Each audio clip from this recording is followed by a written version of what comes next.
எல்லாரும் எப்படி இருக்கிறீங்க?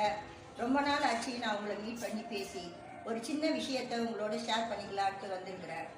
Welcome to Arun Sharmi channel. மரம் நடுதலின் பயன் நம்ம நிறைய செய்கிறோம் இந்த வாழ்நாளில். நானாக சின்ன ஒரு தப்பையும் செய்கிறோம். ஏன்னா நம்ம மரங்களெல்லாம் வெட்டி நேழையும் இல்லாமல் காய்கறிகளிலையும் கிடைக்கிற மரங்களையும் அழித்து நம்ம வீடு கட்டிக்கின்னு வாழறோம். அது ரொம்ப தப்பு.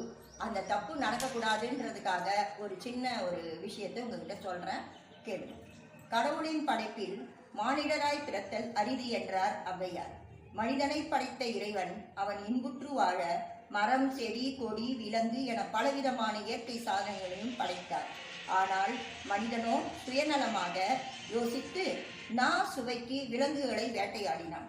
தான் நிம்மதியாக வாழ மரங்களையும் காடுகளையும் ஆறு, குளம், ஏரி, கிணறுகளை அழித்து வீடு கட்டி அங்கு குடியேறி இயற்கை சீற்றத்திற்கு ஆளானான்.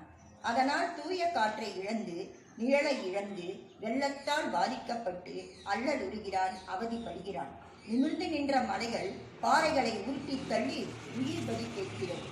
இவையெல்லாம் ஏன் என்ற வினா நம் உள்ளத்தில் எழும்போது நம் உயிரல் நம்மையே சுட்டி காட்டுகிறது. ஆனால் நம்மில் சிலர் விழித்தெழுதி கேள்விக்கு பதில் உரைப்பது போல் நம்மால் ஏற்பட்ட தவறை நாமே தீர்ப்பதுதான் சரி என்று அப்துல் கலாம் போன்ற பெரியவர்கள் வாக்கை மதித்து சில 100 இல்லை பல கோடி மரங்களை சாலை ஓரங்களிலும் வீதி ஓரங்களிலும் நட்டு வருகிறார்கள்.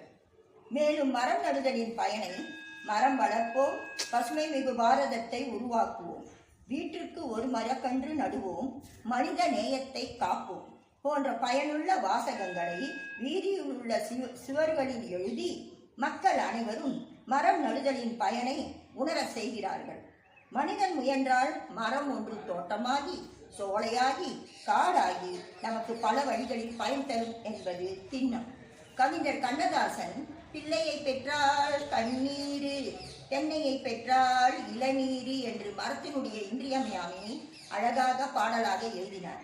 மரங்கள் நமக்கு பல வழிகளில் சுவாசிக்க, நிழல் தர, மழைக்கு ஒதுங்க, காய் கனிகளை நமக்கு ஈந்து நம்மை சத்துள்ளவராக மாற்ற உதவுகிறது.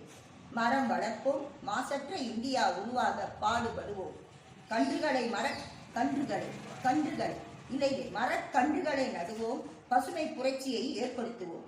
பள்ளி கல்லூரிகளிலும் மரம் நடுவதன் பயனை கூறி மாணவ மாணவிகளையும் மரம் நட ஊக்குவிக்கும்.